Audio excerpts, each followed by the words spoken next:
Good morning, everybody. I'm Andrew Campbell-Edie. I'm Communications Manager at the Irish Centre for Diversity. Just some self-description before we get started. I'm a gay black man in my 50s. My pronouns are he, him. I'm speaking with a London accent, which is where I'm from originally, but I've been living in Ireland for almost 15 years after being whisked away by an Irishman. I have shaved hair on my head uh, and a black moustache. I'm wearing a black turtleneck jumper and glasses with a thick turtle shell frame. To hide the mess in my home office, I'm in front of a white virtual background with the Irish Centre for Diversity logo over one of my shoulders. So about today, we recently held the National Diversity and Inclusion Awards to recognise and celebrate the valuable work being done to progress diversity and inclusion in Ireland. This webinar series shares insights and experience from the award sponsor, the award winner, and the shortlisted finalists so that any learnings can be applied to your organization or help with entering the next award cycle. Today's session focuses on the category Advancing LGBTQ plus Inclusion. I'll shortly hand over to the award sponsor, and then we'll hear from some of the finalists and end with the award winner before wrapping in an hour. We're joined by Vanessa Keating, our ISL interpreter for today. The session's being recorded and will be available on the Irish Centre for Diversity website. Everyone's muted except the panel, but please do share any comments in the chat function. A packed schedule means that we won't have time for a Q&A, but please do post any questions in the chat function and we'll attempt to get to them as we go along, and any that we don't, we'll cover off and share at a later date. Before we start, it's important to mention that the National Lottery, like the other sponsors and the Irish Centre for Diversity, had no part in the judging process and couldn't enter themselves.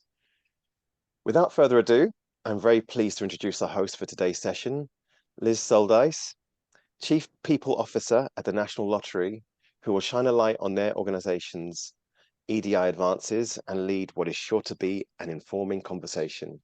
Over to you, Liz. Thank you, Andrew, and welcome everyone to this morning's Advancing LGBTQ Inclusion webinar. We at National Lottery are very proud to sponsor this award category. And it's my greatest pleasure this morning to be co-hosting with Andrew. So maybe let me start by introducing myself. I'm Elizabeth Shouldice, Liz for short. I'm a white woman in my 40s. My pronouns are she, her. I have green eyes, straight, shoulder-length hair, and I wear a huge, warm smile. And my role is being officer and leading the people agenda in National Lottery, and along with my colleague Audrey, champion diversity, equity, inclusion in our organisation. So maybe let me tell you a little bit around the National Lottery. Of course, it could be new. I think you're all familiar with that. So the National Lottery really was established to do good in the island of Ireland. We're excited by the possibility of transforming our own lives and, of course, the certainty of transforming lives in the communities across Ireland. At National Lottery, we're really passionate about diversity, equity and inclusion.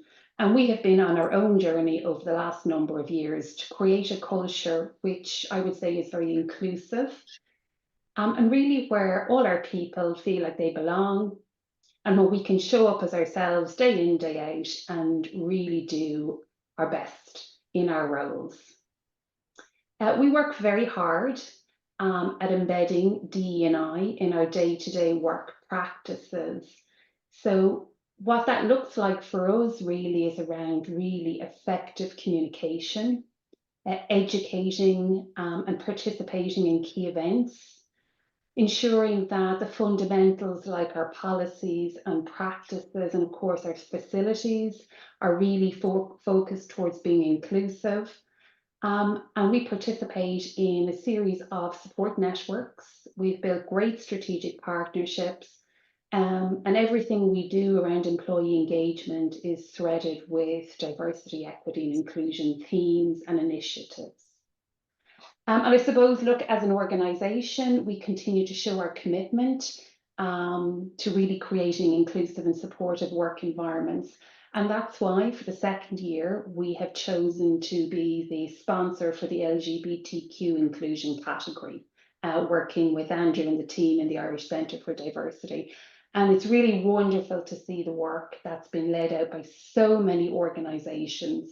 And I'm really keen to hear from people today and hear the insights and hear the little nuggets that help us all move our journey along. And I suppose there's a lovely saying, progress does not just happen. It requires real intention, intentional equity, inclusion and belonging interventions. And I really believe that. So our big opportunity here this morning is to learn from one another and really use the power of the collective for greater impact across all our organisations. So this year awards, we had many entries and the quality of the submissions was absolutely superb. We were not directly involved ourselves, as Andrew mentioned, in the judging, but we certainly were debriefed by the judge in terms of the 6 finalists. So I'm personally delighted to be leading today's discussion and to get some of those great insights from each of our 6 finalists. Where we'll go to first is our first finalist, which was the Atlantic Technology University, or AT short, and we're joined this morning by Tom Riley. So what did the judges say? The judges were impressed by ATU's Aura strategy, which has played such an important role in promoting a respectful and inclusive culture across 3 large campuses. And this effectively looked to drive policy change, raising awareness and creating a community of support. So Tom, it's going to be over to you now. And maybe my question for you this morning. So across the colleges, you had a very particular challenge of creating a culture both for staff and for students. So maybe you can tell us why you believe Aura has been so successful for you. Okay, thanks, Liz. And just good morning. By way of introduction, my name is Tom Riley from ATU. I'm a straight, white, settled male in my mid-50s, and my pronouns are he, him. I work in the EDI team at ATU, and ATU was formed 2 years ago from the merger of 3 separate institutes of technology across Donegal, Sligo, Galway, and Mayo. So that's our background, and I think it's relevant to the answer to that question. Look, I'm delighted to be here to be talking about the work that Aura, which is our LGBTQI plus and allies network, has played in trying to build that inclusive culture across what is now a community of about 3,000 staff and 24,000 students. Stretching from Letterkenny to Letterfrack. So it's a big area. And how you achieve culture change is, it's often difficult to put your finger on the specifics of it. There's a lot of effort and work, but trying to quantify it can be difficult. But I've sort of broken that down into, a number of different elements. There's the people, there's the approach, and then there's something around timing. We have a great set of positive people who have laid out this initiative off their own volition with encouragement and support from the organization, but enthusiastic, positive, engaging people. So having those right people is absolutely important. The approach that they have adopted in terms of the activities and the events that they have organized and supported, again, is that optimistic, smiling, it's subtle, it's supportive, and it's been very visible. Like in the visibility, we've done little things like lanyards and stickers that sort of speak to an inclusive environment. We've done that very subtly, or I've done that very subtly across the organization. So we're out on our concourses across our campuses, approaching, promoting, and trying to build that culture and that awareness and that feeling of safe space, and particularly in respect of students, we have student societies, LGBTQI plus societies, but they can come and go a little bit depending on student cohorts. So you might have an active group one year and no group the next year. So having a staff network has been a bit of an anchor for those student societies and for students without access to societies. And I suppose that there's another issue around timing. I think that that's important. So our university was formed in April 2022, and there's a big job of work to get our university to act as one, to be one rather than to be three. And Aura was very quickly out of the blocks as a network that was across the three colleges. So it was acting as one. It had the voice of one. Now it had the strength of the voice of one because it harnessed support across three different colleges, but at a stroke, it became a university-wide network. And then that was held up as a model in our organization of how we need to be working, this working as one. So good people doing the right things for the right reasons, all of a sudden that put them in the spotlight as being model employees in terms of creating this environment of one university.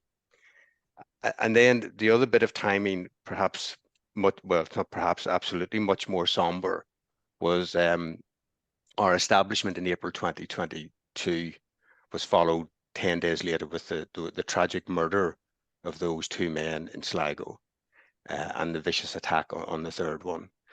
That affected our LGBTQ community within the college. That was their community. They were people running scared for a period of time.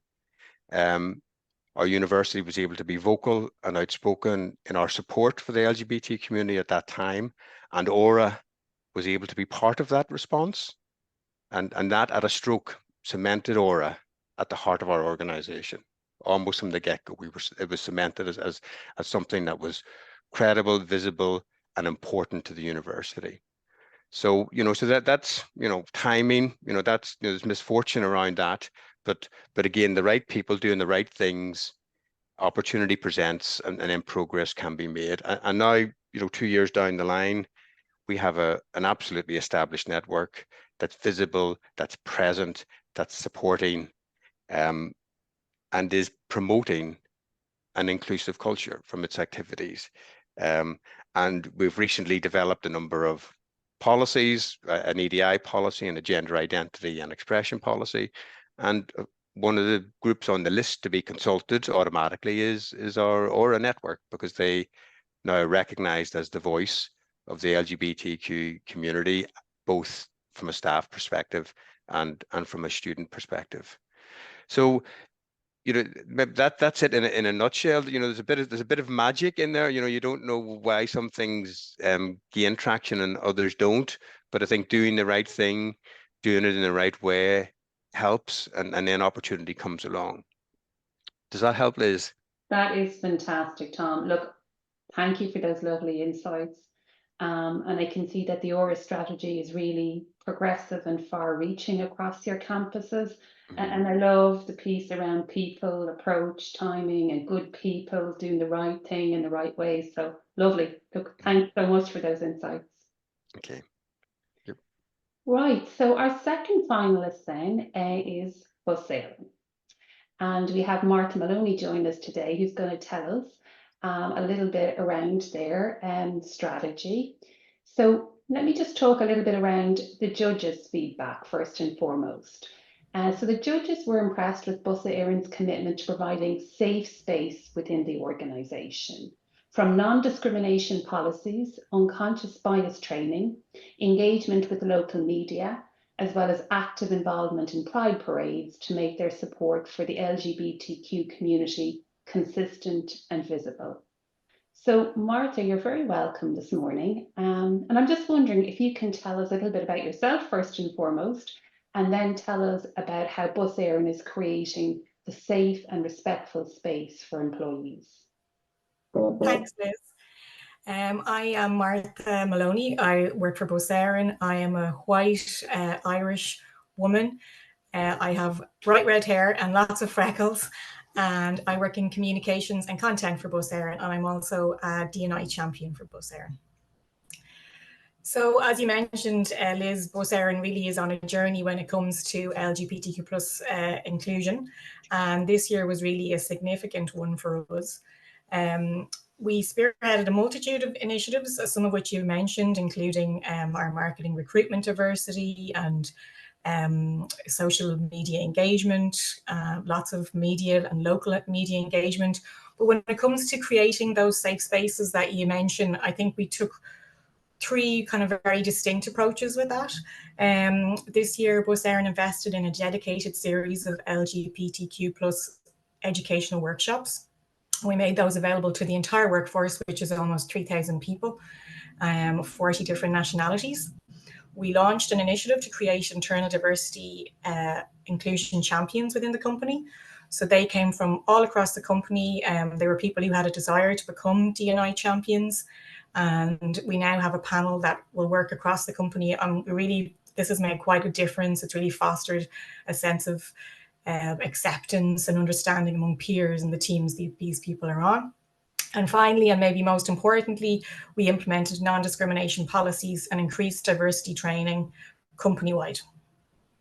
As I said, we are on a journey, and we see the next step on embedding diversity and inclusion a bit more on that journey is identifying the need for employee resource groups within Bus Éireann.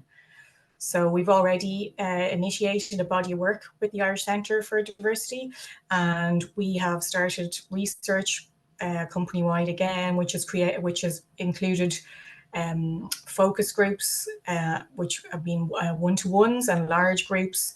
And we hope that a body of this work will help us create these employee resource groups.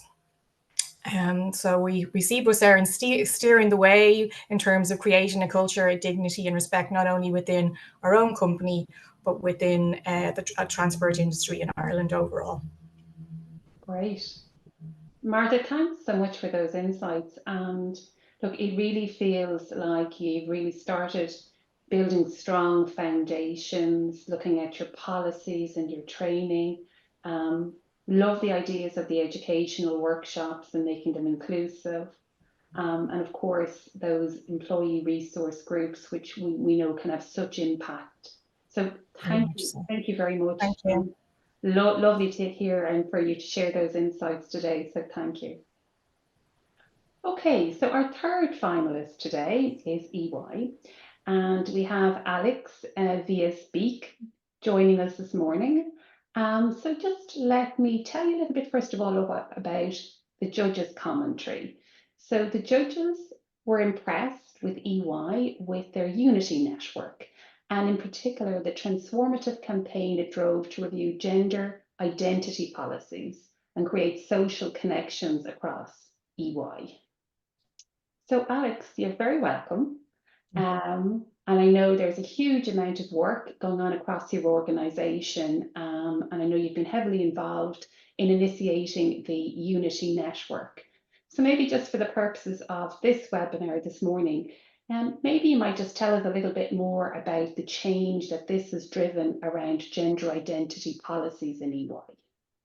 Yes, so hi everyone, my name is Alex Fishbeek. I'm a white female with brown hair and blue eyes. I'm also wearing a white t-shirt, and in my background I have like EY logo and a pride flag, and just showing my colours there. So I work in talent development, and I had the honour of working with Unity on the transgender identity expression and transition guidelines. So at EY we strive to make sure our people feel like they belong, but also make sure that we're a disruptive voice, that we stand out for the people that really need the most. So that's where kind of Unity came in, and we have relaunched our transgender guidelines. So we already had them in place, which was great, but they kind of needed a little bit more uplift, and we made sure that we kind of, made sure those D&I pillars are right behind it. So we made sure, there's that sense of belongingness. So we made sure there's a guide for everyone. It's very much that kind of emphasis on education. It doesn't matter who you are, what do you know, it's kind of making sure that you have basic knowledge, and it's making sure that everyone feels included. So it doesn't matter if it's your family member going through or your colleague, it's making sure that you kind of know how to support them, but you also know how to support yourself. So we wanted all of our employees to feel supported no matter what they're going through. So those were the guidelines. And, you know, we made a big stand with it because we have relaunched them on the 20th of November, which was the Transgender Remembrance Day, because, you know, the community itself went through so much hardship. So we just want to make sure that everyone, again, they feel supported, and that as EY, we wanted to make this big stance that, you know, in EY, we don't believe in discrimination. We don't believe in, you know, anything like that. So we just wanted to make that kind of stand there. And it was an absolute success. We had hundreds of attendees on actual virtually joining us on the relaunch. So it was a great success. And then later on, Unity has actually created training for all kinds of senior managers and above on how to bring those guidelines forward and into practice, because, you know, you can have a piece of paper, but it's making sure that it's in practice. So we had over nearly 200 managers actually attending it, which is very impressive considering, you know, it's very hard to get people onto training calls, even if they're not mandatory. So that was very impressive. So Unity is still working kind of in the background on a few other kind of initiatives. So, you know, we're very fortunate and we're very lucky to be kind of there. So our journey is not done, but it was definitely, you know, kind of good momentum and good start for EY there. Wow, Alex, thank you for that. I was very busy taking notes, so some really, really strong points that resonated with me. That concept of that disruptive voice, the support for everyone. I think that's lovely, or that guide for everybody, and that extension out into the guide and support for families. So yeah, well done. And I'm interested to see your next chapter on this. I think it's going to be very exciting. So thank you for sharing. Great, thanks, Alex.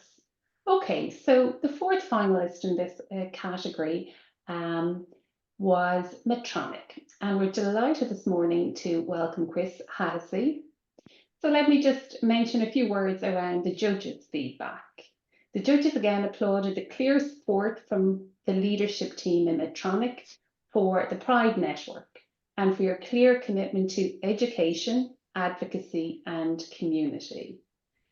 So Chris, I suppose my question for you this morning is, how important has the support from your senior leadership team been to ensure the success of your Pride Network?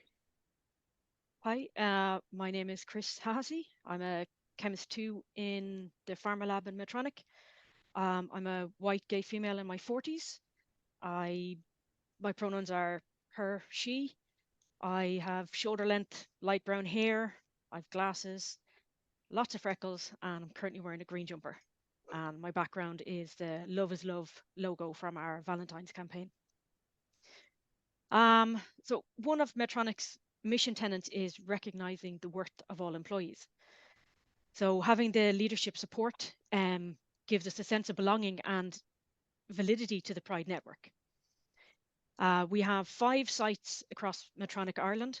So we have, our team has people from representation from all of those. So the leadership support, their involvement has enabled us to, you know, get a seat at the table, which can then lead to funding for events, exposure to other areas, and we've got even contacts for guest speakers. So, like example, we've had David Goff, he's a GAA referee. He came in and spoke to us, and we had Dr. Mali Coyne, who's a psychologist and an author. We had her as well, that among many of them. So, you know, having those contacts is great. It also sends a visible signal to current and potentially new employees that Medtronic is an open and inclusive company where you can be yourself. We actually have somebody on who joined our team recently who did tell our current lead, our chair, that she joined Medtronic because she saw that we were open and inclusive. So, like I said, that's great. You want to join a company where, you know, you can be yourself. And then like our sponsors, our leadership teams, like the originally we had a director of quality, and she used to be my lab manager. And for one of the panels, she reached out to me she reached out to my wife through me, and then I ended up doing it to speak on a panel for the quality organization where she was also speaking. So it's great to see like the leadership willing to talk as well. So she was talking about her nephew and her support for him. And one of our current ones is Senior Director in R&D, which, typically a male-dominated area. So him being out in support and visible, it can, again, lead to acceptance and inclusion. Like I said, we've the Pride Network, and we partner with other networks in our company. So last year we joined up with the Wellness and the ADN, the African Descent Network, for joint speakers. Sorry. So we just, like I said, it's great to have the support. It just trying to run the words. Yeah, Chris, Yeah. Your passion for it is immense. You're fantastic, absolutely fantastic, and I think a real driver for change. It feels like, and having those networks is great. I love the idea that you bring in some keynote speakers who can really be inspirational for your staff. That's a lovely concept, and I suppose focusing on education. And there's a couple of lovely words that resonated with me, and I hope this does you justice. Really, just being having an open and inclusive culture. I mean, I think that's what we all strive for, isn't that it? It is, yeah. I mean, if you can see senior leaders and up high supporting you, gives everybody else the chance to kind of go, oh, okay, maybe I can be myself, maybe I can come out, or just, if you're straight, show support without any backlash. So absolutely, so true. And some other things you said there, I think, about being out in support, the senior leadership team being out in support, that is so important to the success of all our journeys. I think really having a senior leadership team that accepts and is inclusive. So yeah, love it, and your submission was fantastic. all right. Thank you. Thank you, Chris. Thank you. So our fifth finalist today is CORE, and we have Barry Bedford join us today. He's going to talk around the submission and the great work going on in CORE. So again, look, this submission, there was so many elements to this nomination, and the judges' feedback was that they were particularly impressed with the fact that CORE, as a creative organisation, had taken time in 23 to partner with an artist and create a mural that represented a celebration of Pride over the year. So absolutely fantastic. And I think the judges were particularly impressed with the Gay Pride fireside discussion that was hosted by CORE. So Barry, over to you then. So perhaps you can tell us a little bit more about your creative initiatives to support the LGBTQ plus colleagues. Oh, thanks very much, Liz. Hi, everyone. I'm Barry Bedford. I'm a gay white man in my 50s. I'm married. I have salt and pepper hair, I suppose, is probably the way to put it. I'm wearing a tan colored shirt, and I'm he, him. But to kind of look back, there's a few things I suppose which are really important, and it's amazing to listen to everyone talk about keywords like support and unity and so on. And I think this is something that we very much resonates with CORE. CORE, if you don't know, is actually one of the largest marketing and communications groups in the country. There's probably not an advertisement that you haven't seen that has come through our four walls. So it's very important for us to actually get representation out there. And as a gay man within CORE, one of the things we've looked at and how we'd actually do this would be, in 2017 we set up a D&I committee, and in 2022 we were appointed gold in investors and diversity accreditation, and we're going for it again to retain it this coming year. So, in a way, the way we look at how we actually represent, but also how we actually give voice to people, is we have a few things. We have a very open, very up to any discussion senior management team, which I think is extremely important. We have an equality and diversity policy, and we also have a gender identity and trans support policy, which we brought in 2021. And these are things that I think are really important to actually support our colleagues. And there's no questions asked. We expect everyone and we want everyone to be themselves, and I think that's really important to it. As you mentioned, the fireside chats come around from our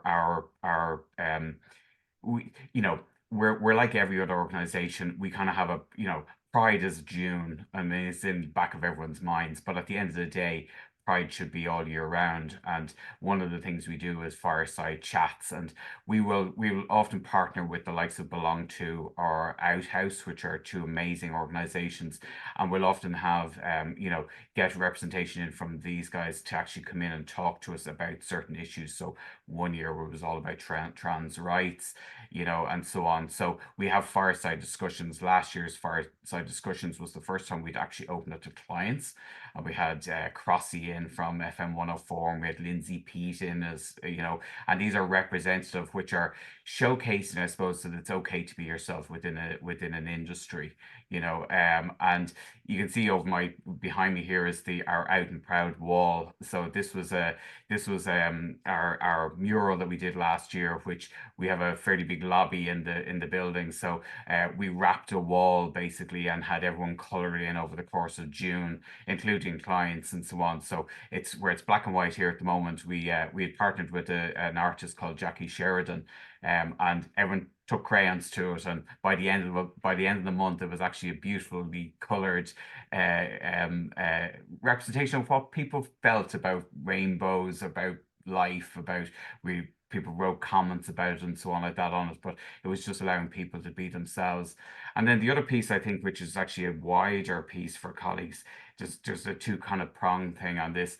One is that because we have a voice within the marketing communications world, and we also have a lot of clients that are we're an advertising group. We have what we call a creative framework, and the creative framework is actually we question creative, we question ads that will go out, which is a representative, does it have a representative nature to it and so on. And that's something that's really important to core and the heart of core, which is making sure that there's representation across all the advertising that we're using. So we have a creative framework that basically when ads come in, we actually have a panel that will actually review it. Now it's spot checked and so on, but what we ask people to do is be honest about whether they feel there's representation within ads, and we can maybe course correct with a client if there's something that we find that's actually that's not right. And then the other piece, which is just actually which happened kind of recently, was I'm a co-founder of Advocates, and Advocates is Advocates is a larger, wider group for the media marketing communications group. We've now 150 members since I think we presented this, and it's important that where we talk about organizations, core is 370 people, but there's lots of smaller marketing communications, one-man shows, freelancers and so on that are out there. And we felt that this was an opportunity for us to have a working group across the industry, which allows people to kind of feel that they have support, and then how they actually kind of can communicate and feel that they're not alone if they are on their own and so on like that. And it's open to everyone, but it's just a nice way to actually kind of give people and give back support to the industry that we work in. That's me. Wow, thank you, Barry. Like it's lovely just to see you use all kind of your core creative skills to bring DE&I to life. It's absolutely fantastic. I'm certainly sitting here very envious of your Out and Proud wall, and I didn't think it could get any better. And then you told me I could colour it. Wow, and make it personal. So that's fantastic, and I suppose that's a real physical manifestation of your belief system and bringing, I suppose, your strategy to life. So brilliant, well done. And then the creative framework, there's something very special about that, isn't there? So you bring that back into your core work, and as I suppose with the reach that you have, that can have such impact out across society. So thank you for sharing that, and I definitely look forward to hearing more on this one. Okay, thank you. Thanks very much. Great. Okay, so that brings us up to our sixth and final finalist today, and indeed our award winner, which is Brown Thomas Ornitz. And we're joined today by Sarah Winton, who's going to talk to us a little bit around the submission to this year's award, and particularly focusing on the communications piece. So first and foremost, Sarah and team, huge congratulations. Absolutely delighted for you as such a worthy winner. So really, really well done. So just a little bit of feedback from the judges. The judges loved the diverse team that attended for interview to present your nomination, really highlighting that LGBTQ support resonates in all areas of your business. They commented that retail had always felt like a very safe space for the LGBTQ plus community, and were delighted to see that the organisation maintains its heartfelt support while adding comprehensive and far-reaching communication strategy into the mix. So that was just a little taster of the feedback from the judges. So Sarah, it's over to you. So perhaps you could tell all of us today a little bit more about your winning nomination, with a little focus maybe on the communication piece, which certainly seems to have impressed the judges. So over to you. Thank you so much, Liz. And just to self-describe, I'm Sarah Winton. I am a white female in my early 30s. I have chin-length brown hair. I'm wearing a black dress, and my background is a photo of the Brown Thomas Grafton Street pedestrian bridge wrapped in the Pride Progress flag. I am delighted to be here today, and it's funny that you mentioned the panelists, because I really do feel like I'm representing quite a lot of people here today. I kind of feel like, oh, should I have invited someone else? Because our team is so passionate about about this program, and I know the people that were involved in those interviews, and can just imagine the the energy that came out of that. It's my honor to be here today and to talk a bit about the program. But do want to make it clear, it takes a village at Brown Thomas Arnex for this one. I think from a communications perspective, I was reflecting on this kind of over the past week, and I think, we are kind of loud and proud about it. We do use communications to tell our stories, and I'm going to talk a bit more about that storytelling aspect in a minute. But I think, it's something that, we are very conscious of our platforms that we have and want to use those in the most effective way possible. I think that it was funny when we won the award. I was talking to a few people afterwards, and they were kind of saying, well, gosh, that's great, but like, what's special about what we do? It's kind of, and that goes back to that retail space. I think retail has been seen as a safe space for creatives, for self-expression. So we almost kind of take it for granted as an organization that this is something that is part of who we are and what we do, and how we engage with our colleagues and our customers. But when I was reflecting on the question, I think the communication aspect is probably what helps it to stand out, because we're elevating that kind of personal connection with engagement and telling those stories and giving voice to those stories. So we have a multi-pronged approach, I think, to this. One is obviously our internal communications, how we communicate with our team members. And that would involve throughout Pride season. And we kind of, Pride season would be the summer for us, just, the festivals and where our store locations are, they would kind of go on through July and August. So we would have events in store for our team. We have a Pride makeup competition of our beauty counters. They would post pictures of makeup looks and things like that. So really, really sort of engaging, the team members in that. Another pillar would be learning and development. So this is a huge one for us in all of our campaigns. We have had webinars with Dublin Pride on, sort of, what does it mean to be an ally? What do the letters mean? What do the flags, what do the stripes and the flags mean? Because I think sometimes it can be scary to ask questions if you feel like you should know the answer, right? So I think those were very helpful in helping people kind of understand some of the diversity that sits within Pride as well.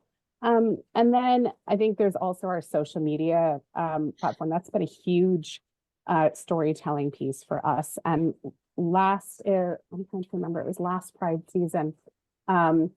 We actually focused on Friends of Brown Thomas. So they're creatives that we work with. They might be photographers, stylists, people that we work with, and we invite them to come and tell their stories as part of our Pride campaign.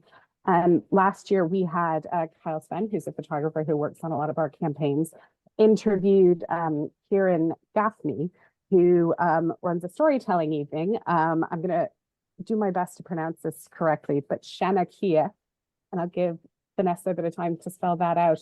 But it's all about sharing, your stories and your experiences. And there was a great quote from Kieran on our Brown Thomas podcast, which is, I'm just going to read it here. The best way to get issues that we are fighting out is through individual stories. So we, I think we really, work to use our platforms for that storytelling. On our RNets channels, we would have had team members talking about what it means to feel like they can be proud at work, and what it feels like to be included and to be able to be yourself, which is so important. And I think, one thing that we're probably very conscious of is, these stories couldn't confidently be told up until very recently, right? I think it's relatively recently that we, people can talk as freely about these things as they do. So I think it's very poignant that storytelling is such a huge part of our campaigns. Great, Sarah, fantastic, and really that wonderful lens on that communication side. I love the concept of that loud and proud, and really that education piece, because the reality is I think we're always learning. I mean, this agenda is always evolving, and you're right, like people can be fearful about asking questions, so important for all of us to feel safe in learning more. And of course the storytelling piece, how rich is that? Suppose sharing your story and your experiences, that really resonates with me. So great, and again, congratulations on winning this year's award. Absolutely fantastic work, and send our congratulations to the team. I certainly will. Thank you. So look, that was fantastic, folks. I had a wonderful time listening and maybe taking some notes. A bit of inspiration there, I think, this morning, hearing what's happening across the different organisations. And I want to say a huge thanks to Tom, Martha, Alex, Chris, Barry and Sarah for sharing, and of course for all the work which has gone on across your organisations. Fantastic work as we advance the LGBTQ inclusion agenda. So that's it from me, but I'm going to hand back to Andrew now. Okay, thank you, Liz. You've done an amazing job at cracking us through all that and winning us back some time. We will finish early, but before we do, I have one more question I wanted to put to the panel, and that is, and some of you have touched on it as we've gone through the session, but I wondered, do you have any tips for extending the focus on LGBTQ, the agenda, either side of Pride Month, away from June, because as we know, it shouldn't just be a focus just for one short time of the year. It should be a year-round thing. And I wonder, does anyone have any, say, top 3 tips for doing that, achieving that? Because I imagine it can be quite difficult to do when there are other ERGs or other areas where the focus may need to shift, but we shouldn't drop the ball almost on LGBTQ. So I wondered if anyone just wants to come off mute and just chip in with maybe share 3 tips on doing that. Be really useful, I think. Yeah, I don't mind jumping in, Andrew. I think this is something that we had referenced in our application for Brown Thomas Arnott's and kind of said on the night of the awards, like, for us, Pride isn't just for June, it's for every day. And I think that's the case for a lot of organizations. but it's as simple as, you know, I think just making sure that your policies support it, your practices support it, having that calendar of things to kind of have the reminder cadence, you know, within it. You know, we, for example, last year, we, you know, while Pride season was kind of June to August, we would have updated our employee discount policy to remove gendered language in response to team feedback, but that happened in March. So like every quarter, we've got things that are kind of happening to remind people that, you know, this is something that we're doing. One of the other things that we've done that is super simple, but has actually attracted a bit of attention is we left our Pride logo up on LinkedIn. The rainbow logo. I know every June, everybody sees their social media accounts just kind of change over, and we left our rainbow logo up on LinkedIn, and we've actually had people comment saying,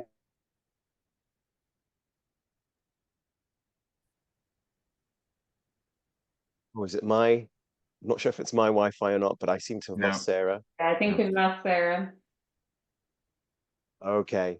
But it sounds like that's a very good thing to do, because it means, and I wish we could hear the end of that, it's a real cliffhanger, but I'm imagining that the comments they would have got would be, it's great to see that that support has lasted beyond Pride season, and that it's not just a small bracket of time. Sorry, Tom, go ahead. You've got your hand raised there. Yeah, thanks, Andrea. I can't see where to put the hand up on Zoom. I'm a user of Teams. You know, we're almost wary of particular dates and events, because things become of a date and of a time and then pass. But I suppose look out where we are in the northwest, northwest. It might be Pride Week in Dublin, but the parades across our region happen across a much broader window and can run from anywhere from May to August, and that can be up in Inishowen, it could be in Carrick-on-Shannon, in Castlebar. So we have a broader timetable of programs. We also look at other events during the year, and for us, one of the big ones is, like, we mark February as LGBTQ History Month. And that's a full month. We get real engagement from our libraries and this across our campuses. There's promotions of LGBTQI literature. So look, there are other occasions and other events that we look to reinforce the inclusive LGBTQI network. And what we're always saying now in our equality work is this is intersectional. It's not one or the other. It has to be all. So all of our events, we're looking to weave in reference to that to that particular aspect. Thanks. Right. Thank you. Thanks, Tom. And I think that whole intersection piece that you mentioned is something also that Chris mentioned about that happens in Medtronic. So bringing the different ERGs together and kind of that whole spirit of a rising tide lifts all boats. So focusing on, say, the racial side or the disability side will naturally bring focus on wider D&I, and similarly with focusing on LGBTQ brings the lens to look at what can be done to progress the different areas as well. So I think that's really good. That's what's kind of come out to me. I am going to kind of call it now.